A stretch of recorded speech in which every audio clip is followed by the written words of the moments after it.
The sky had no stars that night. Just a relentless dark that clung to the trees, thick as wet wool, and a sheet of rain that fell like the earth was being punished. Hooves struck mud with hollow thuds, the old gelding struggling under the weight of 2 riders and a sack of ruined supplies. Caleb Rourke leaned low in the saddle, oilskin slicked with water, his hand gripping the reins so tight his knuckles ached. Behind him, Mara clung to his waist, silent, her chin pressed into his back, eyes squinting against the wind. It wasn't supposed to be this way. They'd left before dawn, expecting a simple ride to the trading post and back. Instead, the river swelled by noon, and bandits had ransacked the northern trail, leaving only the southern path, one Caleb swore he'd never ride again. Too many ghosts down there. Too many memories that didn't die clean. Somewhere to the east, a branch cracked, not a snap of wind, but deliberate, heavy. Caleb pulled the gelding to a halt. The rain muffled all else, but then, it came again. Not a twig, not thunder, but a scream. A woman's scream. Sharp. Human. And gone as fast as it came. Mara straightened behind him. "Did you hear?" "Yes." Caleb's voice was low and firm. "Get ready." They turned west, toward the scream, away from their trail home. Trees thickened. The land dipped and twisted, a wash of wild brush and sucking mud. Lightning sliced the sky. That's when they saw it, what was left of a wagon. Splintered wood, broken axle, one wheel still spinning on its edge. A mule lay dead in the muck, neck torn open like parchment. Thunder rolled. Caleb dropped from the horse before it stopped moving. In the wreckage, beneath a tarp and a half-buried crate, lay a woman. Her hair clung to her face in wet ropes, one arm stretched limply beside her. Blood matted her dress. Her stomach was full, rounded. Mara gasped as she knelt. "She's pregnant. Lord, Caleb, she's in labor." Caleb scanned the tree line. Shadows moved between the trunks. Eyes reflected back when lightning flashed. "We've got wolves." "We can't leave her," Mara said, already pulling the woman into her lap. "She's burning with fever." Caleb cursed under his breath and fired a warning shot into the trees. The wolves scattered, but only just. He knew their kind, starved, desperate. They'd be back. The woman stirred, coughed, then whispered through cracked lips, "Elijah, don't let him die." Mara pressed her hand to the woman's forehead. "You're safe now. We've got you." But her eyes searched Caleb's for answers he didn't have. "We can't stay here," he said. "River's rising, and this trail will flood before the hour's up. We've got to move. She can't ride like this. She'll die if she stays." Without another word, Caleb sheathed his pistol and scooped the woman into his arms. She moaned in pain, her body convulsing with the start of a contraction. Mara steadied her as they mounted up again, both women riding behind Caleb. The horse groaned, but pressed forward.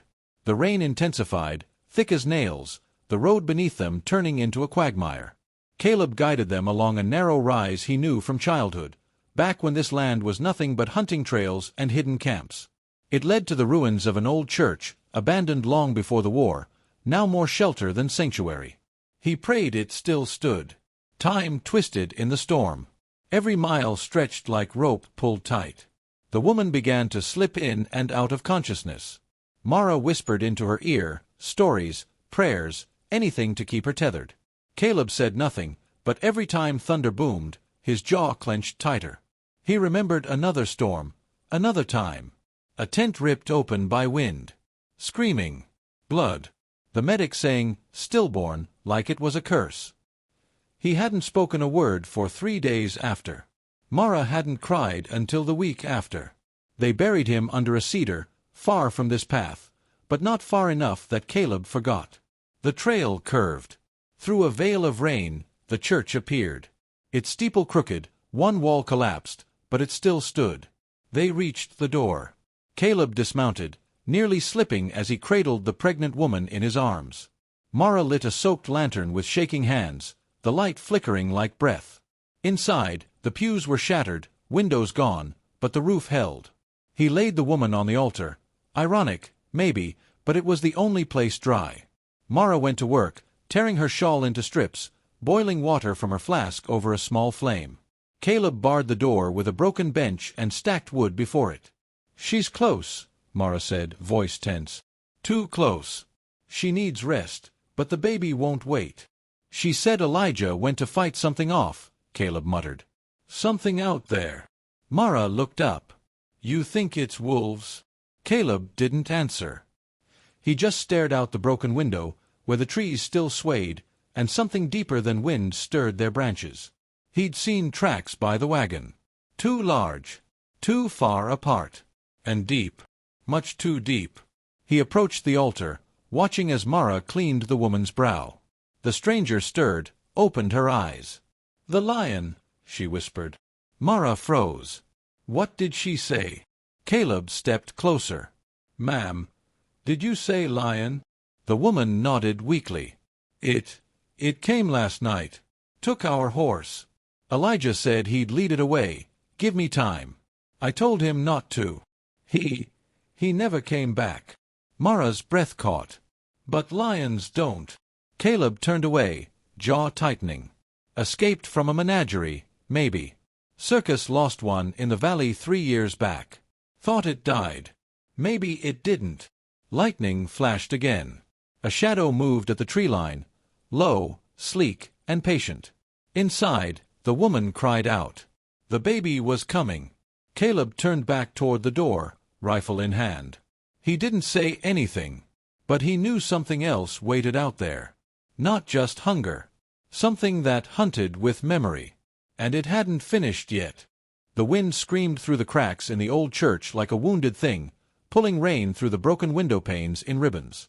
The place smelled of old wood, ash, and something older, blood that had soaked into the floorboards long ago and never left.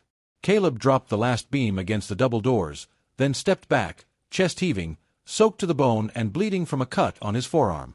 The bench wouldn't hold forever, but it would slow whatever was out there. Mara knelt at the altar, sleeves rolled, eyes sharp, breath measured. The stranger, the pregnant woman, lay across the weathered wood, barely conscious, her lips moving in prayer or delirium. Lightning flared and the interior lit for a heartbeat, crumbling pews, shattered icons, and the shadows of 3 lives hanging in the balance. "She's crowning," Mara said without looking up. "We don't have much time." Caleb paced near the doors, rifle loaded, finger trembling on the trigger. His eyes swept the dark, every creak of the structure sounding too deliberate. "If that thing followed us, we won't make it to sunrise." "She won't make it past this hour unless I focus," Mara snapped, then softened. "Caleb, I need you here." He turned, jaw tight. "I am here." "No. Not just guarding the door. I need you with me." A low growl echoed outside. Not a bark. Not a snarl. It rumbled like a drum, deep and ancient. Caleb moved to the shattered window and raised his rifle slowly. Trees swayed, fog curling along the ground. But nothing moved. He returned to Mara, crouched beside her, and for a second saw her, not the healer, not the brave settler, but the woman who had wept silently the day they buried their child, who had stopped praying after that, who hadn't touched her violin since. She looked different now. Stronger, somehow. Maybe it was the blood on her hands, or the way she refused to flinch at the next contraction tearing through the stranger's body. The woman screamed. Mara held her hand tight and whispered words Caleb hadn't heard in years. "Breathe. It's almost over." Through it all, the stranger clung to one name. "Elijah. Elijah. Where is he?" Mara leaned in. "He tried to save you. He loved you enough to face death. That means you have to live." The woman shuddered, eyes rolling.